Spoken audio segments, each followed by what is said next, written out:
If you are a faith-led coach or service provider desiring to build a brand that actually stands out and sells out, but every time you find yourself looking at what other successful coaches are doing, and you end up thinking to yourself, okay, maybe I should do what they're doing.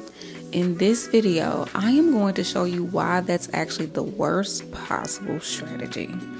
And by the end of this video, you will walk away understanding the 4 core elements of building a brand that is uniquely yours and why brands that are built from actual identity sell while brands built from borrowed frameworks flop. Because if you don't get this, you will remain stuck in the sea of sameness, blending in like skin tone concealer, invisible to the people who are actually looking for you. Most faith-led leaders I speak to are building brands the same way I used to, which is looking at what's working for someone else and thinking, okay, if I just do what they're doing, I'll get the same results. So we copy the framework, the messaging, or even the aesthetic, and later wonder why it's not working. Here's what happens. You end up posting content that sounds like everyone else, offers that look like everyone else's, and also attempt to own the same market share as everyone else. And because of that, you feel invisible, not because you're not good enough, not because your work isn't valuable, but because you have been a carbon copy. Therefore, people don't see you.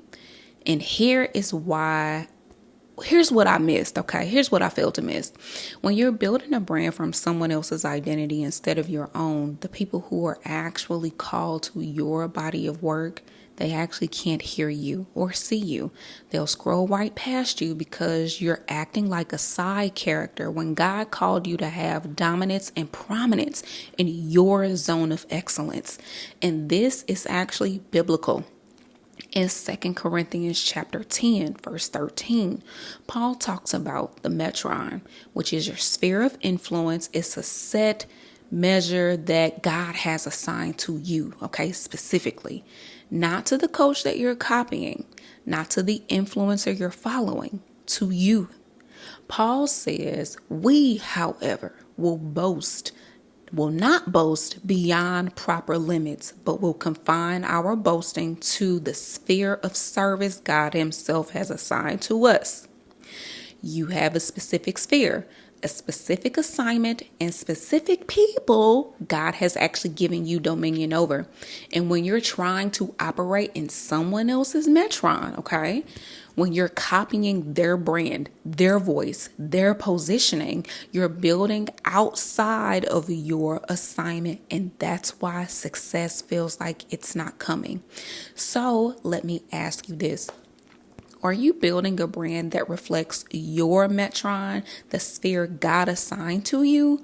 Or are you building a diluted version of someone else's brand because you think that's what will work? Because if it's the second one, that's why success feels capped. And with that, allow me to show you how to fix it. Okay, so here is what most people don't understand about branding. A brand is not something you actually create. It is something that you express. And here is the massive difference. When you create a brand, you are building something from scratch. And I really call this being a hustle founder.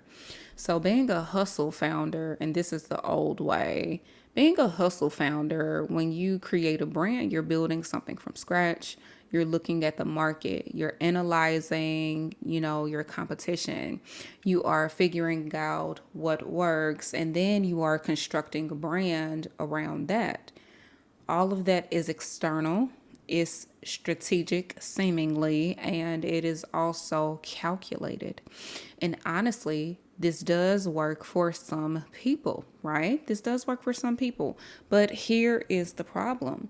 The problem is that when you try to create a brand this way, when you are building from external data instead of internal truth, you end up with a brand that does not feel like you. It does not feel like home, and it feels like a costume, right? And when you build a brand that feels like a costume, two things happen.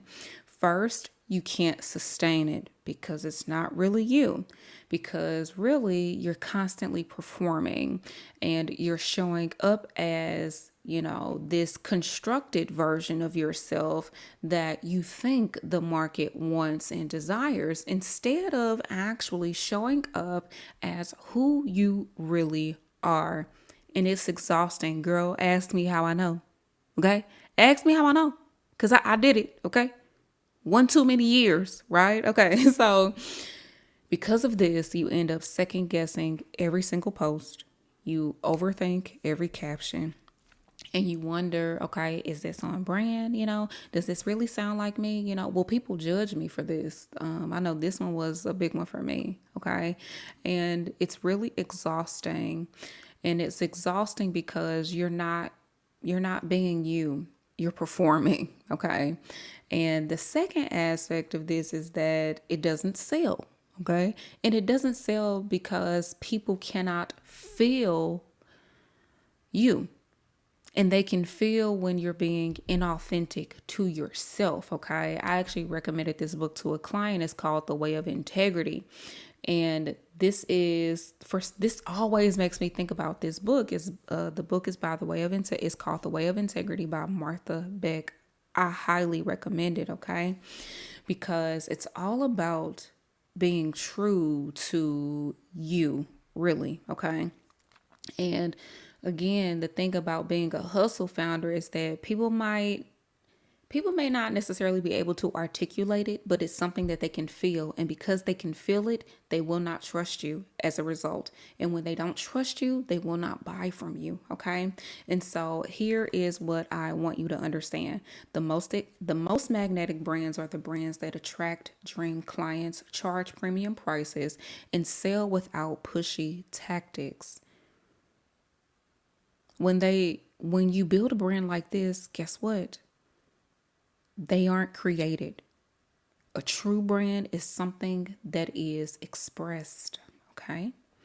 And they're the outward manifestation of who the person actually is, okay?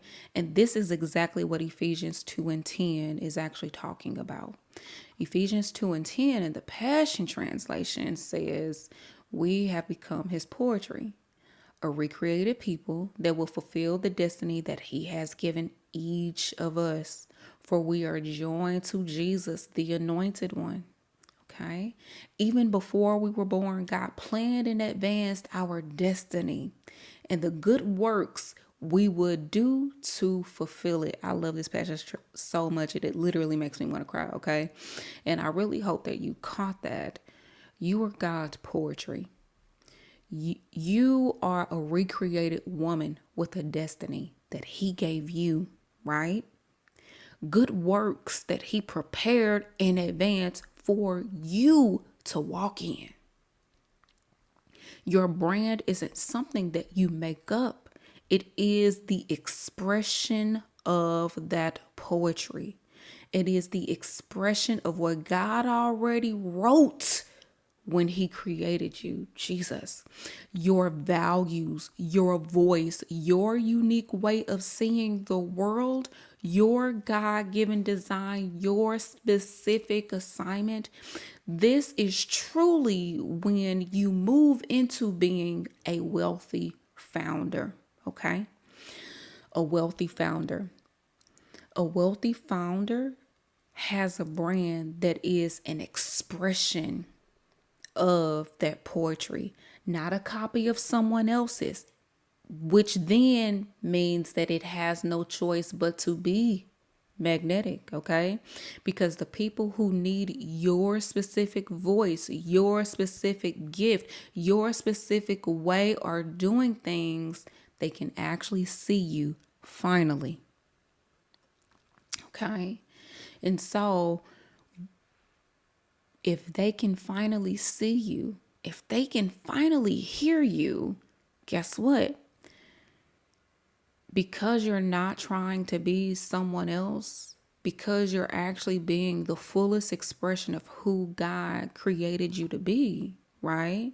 Because you are now resting in that place, the people that are truly called to your Metron, seeing you becomes inevitable, okay? So the question isn't, okay, how do I scale and grow my brand, right? That's actually not the question. The real question is, how do I express who God already created me to be in a way that attracts the right people and repels the wrong ones? And that is what we are going to talk about next.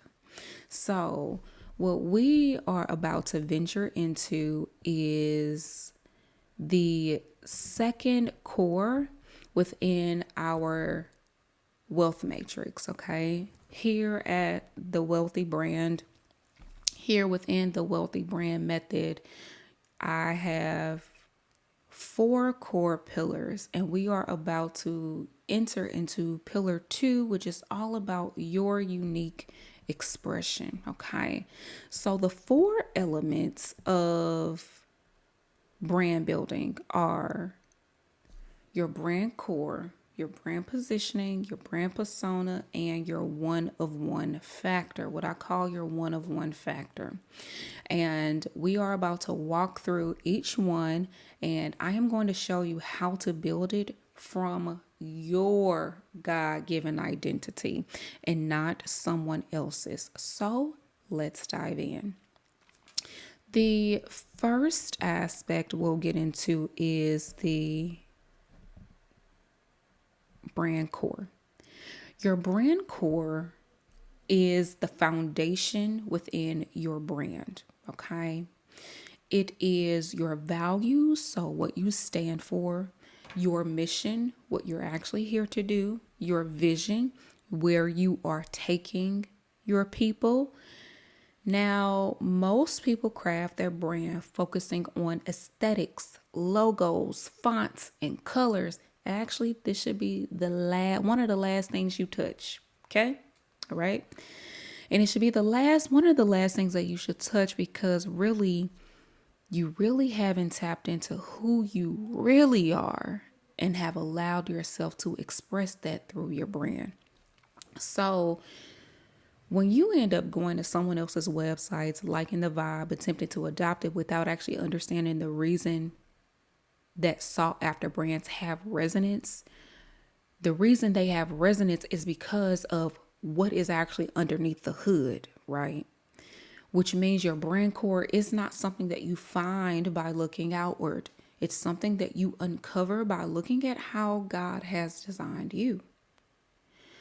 Because, okay, so let's go back to Ephesians 2 and 10. It says that you are his workmanship, created for good works that he prepared in advance, which means your values, your mission, your vision, they're already there.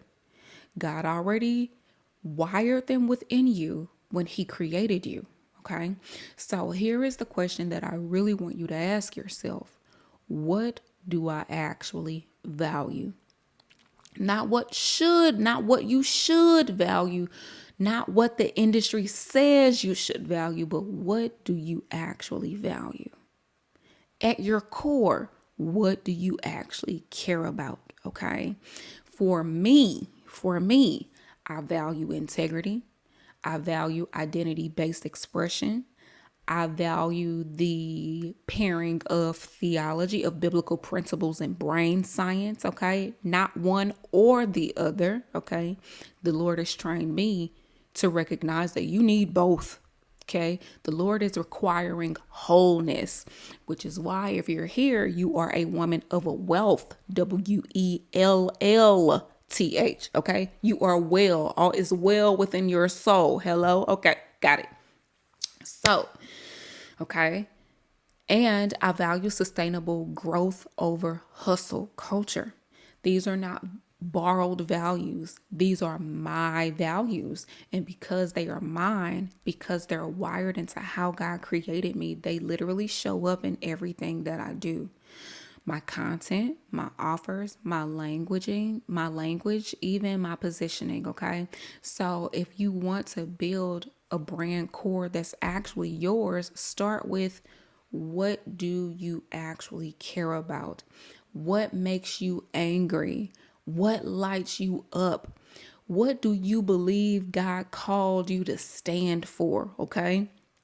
And from there, you build. Okay. Now, let's get into element 2, which is all about brand positioning. Your brand positioning, this is actually one of my favorite topics, okay? Your brand positioning is how you are different. It is your point of differentiation in the marketplace. It encompasses who you serve, what problem you solve, how you're different from everyone else, what you stand for, your unique mechanism, okay? And where most people mess this up is that they position themselves by looking at the market instead of looking at their design. So you've been taught to look at the market fit, and that causes you to wonder, okay, what gap can I fill? What's missing in the industry? Where is the opportunity? I'm not gonna lie, that's cool. And listen, okay, market research does matter, right? You do need to understand your audience and the landscape. However, if you only position your brand based on market gaps, you will end up building a brand that serves the market, right? It ends up serving the market, but it ignores who you are.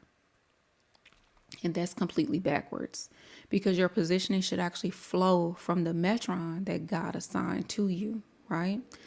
Your positioning should actually reflect your Metron, your spirit, the sphere of influence that God gave you for the taking, specifically, not someone else's sphere or what the market says should work, but your assignment, okay? What's actually assigned to you, okay? So let me give you an example. I could position myself as a Christian business coach, right? There's definitely a market for it. There's definitely demand for it. And I would get clients, definitely, okay? But that positioning actually ignores my Metron, okay? Because I'm not actually called to serve every Christian entrepreneur.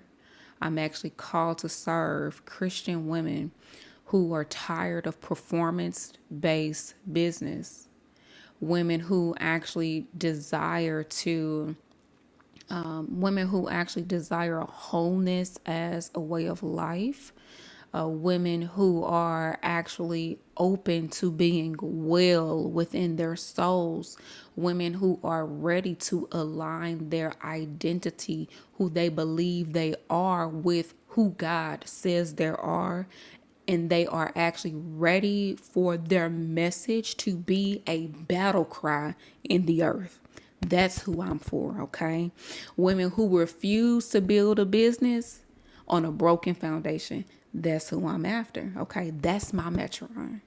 That's my positioning. That's what God gave me. God called me.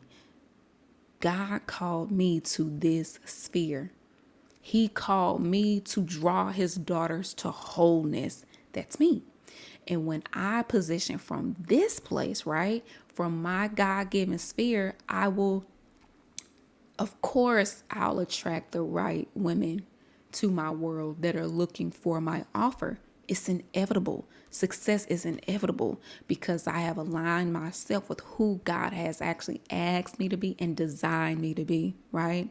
And so, I'm not just another Christian business coach. Nope, I'm not. I'm actually anything but, right? But I am the coach for the woman who's ready to dig deep and cry out in the marketplace. That's who I'm for. And so if you want to position yourself in a way that actually makes you the only option, the only choice, and not just another option, you want to stop asking, okay, does this, is this something that the market needs? Instead, you want to start asking, what Metron has God given me? What sphere has he assigned to me, and where has he given me dominance and authority? And you position from there. Okay. Now let's get into your brand persona. Your brand persona is how you show up. Okay. It's about how you actually show up in the marketplace. It encompasses your voice, your tone, your style of communication, how you lead, even. Okay. And this is where I definitely used to lean into a lot of, I used to get performative in this, and this is actually where most people do get performative, okay? Because you think, okay, well, if I want to be seen as professional, I have to sound like this. Or if I want to be relatable, I need to talk like that. Or, I need to make sure I'm doing the latest, whatever they doing, child. I don't even know how to do it, okay? And you end up sounding like and looking like everyone else because you're building a brand persona that's actually based on what you think will work and not based on who you actually are. So take, for instance, even the lighting change, even like, the words on the screen, the colors that I'm using. If you notice, they're dark, they're a little moody. Okay, there's an element of warmth to it, and it is really because it's really an expression of me. Okay, not that I'm dark per se, but I'm deep. Okay, I don't do fluff. And because I don't do fluff, for me, it makes no sense to have a color palette that's light and airy, right? No, that doesn't make sense. Just like it doesn't make sense for me to mince words. I don't do that because I don't do that in my actual life. Okay. Why would I do that with you? Right. Okay. That makes no sense. And so this is why it's really necessary to actually build a brand persona that's based on who you really are. Okay. Your brand persona should be the most natural thing about your brand because it's just you. It's the way you actually talk. It's the way you actually think. It's the way you actually lead. For me, again, I'm direct. Okay. I'm direct. I'm theologically grounded. I don't sugarcoat, but I'm warm. I'm warm. Okay. I integrate faith and science. Okay. I use words like cellular level transformation and Metron. Okay. Because that is actually how I think. It's how I think. I know a lot of times we hear people say, especially in the marketing space, use language that, that's at a fourth grade level. Well, if I'm honest, that's not how I speak. That's not how I speak. And the women who are for me will get me. They'll get me. Okay. And I want you to have that same level of conviction. Now, obviously, you don't want to be using jargon to the point where no one can actually understand what it is that you actually do.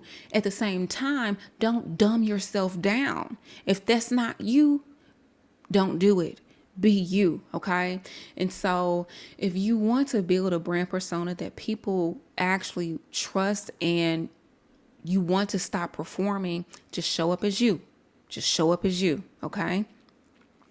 Because God didn't give you someone else's voice. He gave you yours. And the people that are called to your Metron, they need to hear it. Now, this is another one that I love, which is I call it your one of one factor. Your one of one factor is the intersection of your story, your expertise, your perspective, and your God-given design. And here is what makes this different from all of the other three elements. Your brand core positioning and persona, they actually can overlap with other people. Someone might value identity over performance. Someone else might value, my position as a faith-led, neuroscience coach or whatever. Someone else might have a very direct communication style, just like I do, right? But your one of one factor is something that no one else has because it is you. It's fully you. And this is where Galatians 6:4 comes in. It says each one should test their own actions, that then they can take pride in themselves alone without comparing themselves to someone else. I really hope that you can see what scripture is telling you to do. Scripture is telling you to test your own work. Take pride in your own actions without comparing yourself to someone else. Because when you are constantly looking at what everyone else is doing, you lose sight of what you were created to do. For me, my one of one factor is this. Okay, I'm a woman of God who spent over a decade in corporate healthcare. As a business analyst, I've studied theology. I studied theology deeply. I've literally gotten obsessed with psychology and neuroscience from a biblical perspective. One of my stories back in 2012, I had a moment where the Lord challenged me not to complain for an entire year, and it literally shifted my life. Okay, now, it shifted my life in such a way that it set me on the very path that I'm on. Okay. And I've discovered that most business coaching doesn't actually address business with a holistic approach. Okay. That's my story. That's my perspective, and that is my unique edge. And because it's mine, no one else can copy it. So if you want to stand out in a way that makes you irreplaceable, stop trying to find a gap in the market. Stop comparing yourself to someone else. Start asking yourself, okay, what is the intersection of my story, my expertise, and my God-given design that no one else has? And you own that, because that is your one of one factor. And when you build your brand from that place, you don't have competition. You're in a category of one. Now, here is what I really want you to understand. And we're going to kind of zoom out a little bit more, and we're going to focus on the brand core in motion. When the brand core is in motion, a really beautiful thing is that these four elements, your brand core, your positioning, your persona, your one of one factor, they're actually not separate pieces that you build one at a time. They're all interconnected. Your core informs your positioning shapes your persona. Your persona reveals your one of one factor. And when all four are aligned, when they're all flowing from who God actually created you to be, not who you think you should be, okay, you have a brand that sells, not because you're using the right tactics, but because you're actually showing up as the full expression of the poetry God wrote when He created you. And when you do that, the people who were called to your work can fully see you finally, okay? And they can hear you, and they will say yes. This is what we build inside of the Wellthy brand method. We don't just teach you how to create a brand. We help you express who God already created you to be and build a business from that place, okay? Because here is what I know. When your business is actually the outward expression of your God-given authority, it doesn't just work. It's sustainable. It's joyful, and it's aligned. And that's what I want for you. Now, if you've made it this far into the video and you're thinking, okay, girl, I get that I need to build a brand from my identity, but how do I actually position myself in a way that makes me stand out? What are the elements that I actually need to nail? Well, in this video, I lay out the core elements you need to stand out in a crowded market. Okay, and I'll walk you through the positioning framework that makes you the only choice and not just another option. So if you want to go deeper on positioning specifically, this video is for you. Bye for now.